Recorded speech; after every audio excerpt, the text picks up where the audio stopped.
What up? What up? This is Jay Spruill, movies, music, sports, and life. I got some college football on PlayStation in the background. Colorado Buffaloes.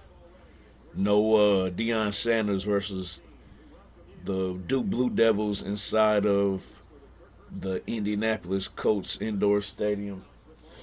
But I just did that because it seemed like y'all enjoyed that last time I did a power review. You know, I guess instead of having nothing in the background, it's just having to listen to me.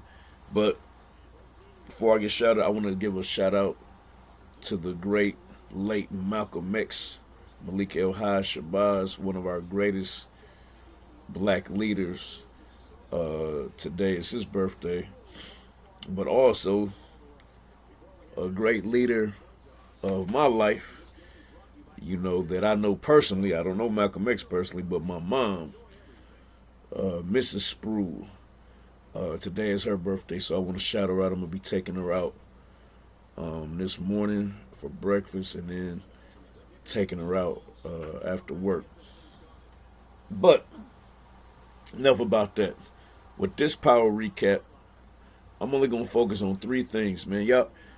Y'all already got the people that cover all of these. Shout out to my boy Chance Jolivet from Louisiana. Rudy P. Magic. I love his recaps of all the Power Universe shows. Movie Bot with the accent. Love his stuff.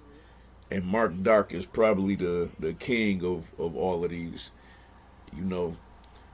But I'm not finna go scene for scene.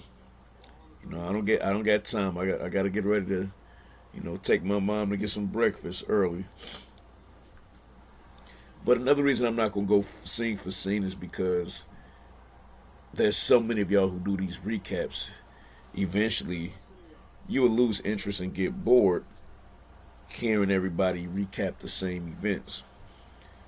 There's only three things that stood out, and in my opinion, only three things that you really want to see with this. And those three things are Effie rejecting Kane. So we're gonna start with that. Effie straight rejecting Kane. B, the Monet family intervention. And C, Tommy. So let me start in reverse just by saying I'm not gonna talk about 2-Bit really, because every time 2-Bit has popped up, it feels cheap. It feels like, at like a wrestling event, like you're supposed to be wrestling John Cena, and all of a sudden Hulk Hogan's music come in. When it comes crashing down and it hurts inside, and then the announcer's acting surprised and he popped in. It just feels forced, and it's always so minor, and he pops up at times where it kind of doesn't make sense, and then he adds something, and it's kind of small, and he disappears, and every time they bring in 2-Bit, you almost forget what his connection is, So it's kind of weak. So forgive me for those of you who just couldn't wait to me to break down 2-Bit's 2-minute scene. No. So we'll go back to my original order. Shout out to all of y'all that said Effie was going to reject Kane. And the young man Woody, he is a really good actor, because as much as many of us might have come to dislike Kane, you cannot tell me, whether you are male or female, you cannot tell me that you didn't feel for that young man the way he kind of fumbled his hands, the way he looked away in embarrassment, and when he said F you, he kind of whispered it. He couldn't even.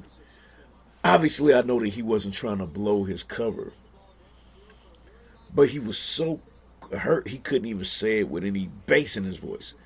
It went like F you. It was like F you. It's like he wanted her to know that he said it, but he was so hurt he couldn't even get it all the way out. And it was just on so many levels. She said, "Oh, because we effed." Like she basically was saying it out the gate like that. Didn't mean nothing to me. But leave me a comment if you agree with me. I really don't feel she would have came at him that hard unless he was asking her to snitch. And believe it or not, I don't even think it was snitching on Tyreek that upset her with his approach. It was the fact that he was asking her to snitch at all. Yeah, she was like, yeah, we don't do that around here. You know, so it was kind of like you wanted to get with her because she seemed to be 10 toes down. But now you're trying to get her to do something that isn't 10 toes down. So I'm not sure how Kane could have made that miscalculation that that she wouldn't reject that notion. Just the principle of snitching, period. So that was very entertaining to see, him get his feelings hurt.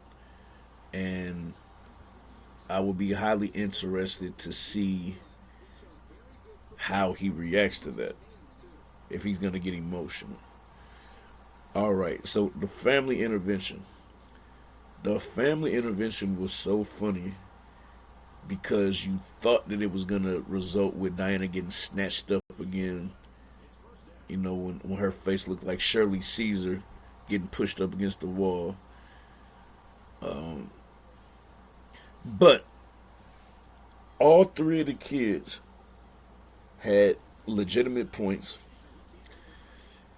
and none of them totally went off about the fact of her killing their dad, Lorenzo.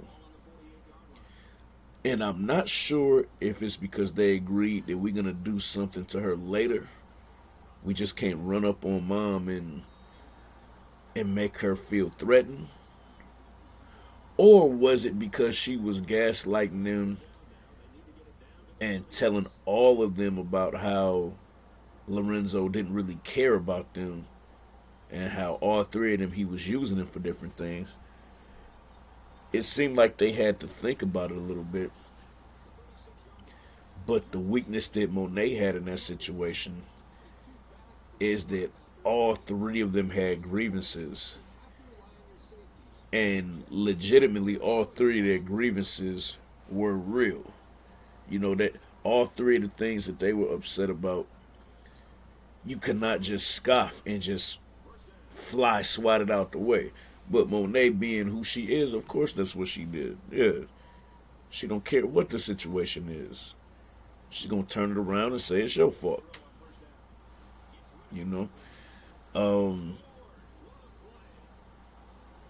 But Diana especially expressed herself the most out of all of them. So you got to watch for that. Kane was real quiet and contemplative. Drew was very upset, but Diana was the most expressive. So if something ends up happening to Monet, I called it many reviews ago. It's going to come at the hands of Diana. And finally, tell me when you saw the blue Mustang pickup that you didn't think that Tyreek was going to let another one of his loved ones go out again. It felt just like the scene with Ronnie the Dirty Cop when he watched Raina get popped. It felt like that's what we were going to see again. He wasn't going to sit. He was just going to sit back and maybe protect Yaz, but he wasn't going to do anything. I think, maybe he didn't know that dirty cop like that to know, that he would put his sister down like it was nothing. But at minimum, godfather, uncle, whatever you want to call him, oh, he know the white boy Tommy is about that business, the murder game, like it's nothing. He knows that. So he knew that both Big Mama and Tasha were in danger. Funny enough, I don't know what happened to his grandmother. It seems like they didn't say. And I'm still confused as to who hit Tyreek. Maybe y'all can tell me. I think somebody said it was Tasha knocked him unconscious. Why would she do that? So that part is confusing. I'm not gonna try to be perfect and say I'm just gonna erase this recap and go back and try to watch it again. Like, feel free to tell me if you saw who knocked him unconscious. Well, what Tommy took out 3, 4 people,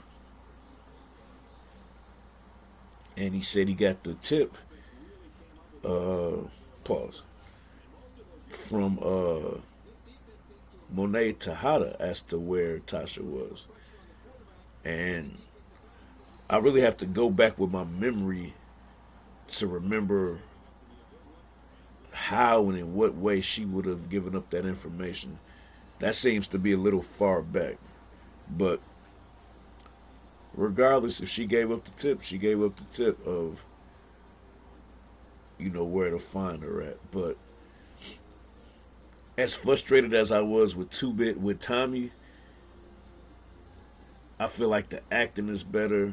The storyline that connects him to book 2 is better. And the motivation is quite simple. He never said Keisha's name, but you can best believe, on top of so-called snitching, you killed the woman I wanted to marry. So, excellent episode. Let me know in the comments what you thought. And I definitely welcome if you have any predictions for the season finale, what you think. Because they've done a good enough job of writing that I can't even make a prediction blog for you of what's going to happen in the finale. Like, nothing about these last 2 episodes have or will be predictable, in my opinion. This is Jay Spruill, movies, music, sports, and life, and we out of here.